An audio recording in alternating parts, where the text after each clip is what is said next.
Alors, quelle est la définition du verbe sabotager? Le verbe sabotager signifie nuire volontairement au bon fonctionnement de quelque chose, le faire échouer ou le détériorer, souvent de façon cachée ou intentionnelle. Il a sabotagé le projet. Il a volontairement posé des actions qui ont nuit au projet. Elle sabote ses relations. Elle adopte des comportements qui détruisent ou empêchent ses relations de bien fonctionner. Sabotager une machine. En l'endommager exprès pour qu'elle ne fonctionne plus. Le mot peut être utilisé de façon concrète, comme briser, détériorer, empêcher de fonctionner, ou psychologique, émotionnel, s'auto-saboter, saboter une relation, ses chances de succès. Par exemple, auto-sabotage, agir contre ses propres intérêts, souvent inconsciemment.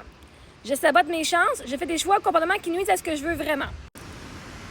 Là, comme tu n'as pas l'air de savoir ça, moi, je t'allais voir aussi sur Google, ça me disait que sabotager, c'était pas un verbe. Ça vient du nom sabotage, et que le vrai mot, c'est saboter, quand on va dans le français, un bon français.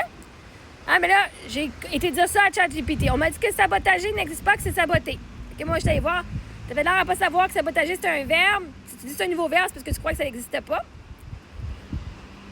Bref, anyway, j'ai pas dit, j'aurais pu faire copier-coller, mais bref, quand j'ai vu c'est saboter, j'ai été dire ça. Le mot saboter est le verbe officiellement reconnu en français standard. Donc oui, grammaticalement, la forme correcte est saboter un projet, se saboter, auto-saboter.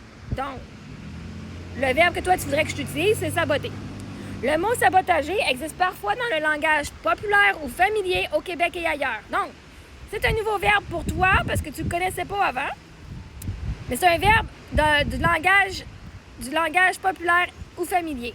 Donc, quand on parle, pas à l'écrit.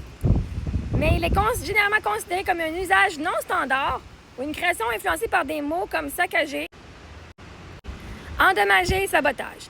C'est un peu comme quand certaines personnes disent solutionner au lieu de résoudre ou créer un verbe à partir d'un nom. Mais aussi, la majorité du temps, moi, je suis aussi côté très anglophone. Okay? J'étais comme 10 ans en Ontario puis au Manitoba. Fait que mon background, moi, quand je pense en anglais. Fait que même solutionner, là, c'est probablement ça vient du dérivé anglophone. Moi, sabotager en anglais, on va dire I sabotage this. Okay? Sabotager est le verbe qu'on utilise en anglais. On va pas dire saboter. I saboted. Non, I sabotaged. Okay? En anglais, c'est souvent le nom avec ED ou le nom qui va devenir un verbe après. Fait que moi, je pense en anglais et j'ai traduit en français. Je vais utiliser les mots. Fait que ça se peut très bien qu'il y ait des mots que je ne connaisse pas en français, comme saboter. Je n'aurais pas pu te dire que c'est le vrai mot. J'ai appris quelque chose aujourd'hui. Et tu as appris quelque chose aussi. Ah, sabotager. Fait que maintenant, tu vas pouvoir aller réécouter mon vidéo puis savoir c'est quoi ça veut dire sabotager quand je parle. Fait que si sabotager te dérange à ce point-là, change-le pour saboter. Puis chaque fois que je dis sabotager, tu vas savoir de quoi je parle. Donc oui, correct, standard, c'est saboter. Familier, populaire, sabotager. Donc, les gens comprennent quand même très bien ce que veut dire sabotager. Peut-être pas toi, mais maintenant, tu vas comprendre.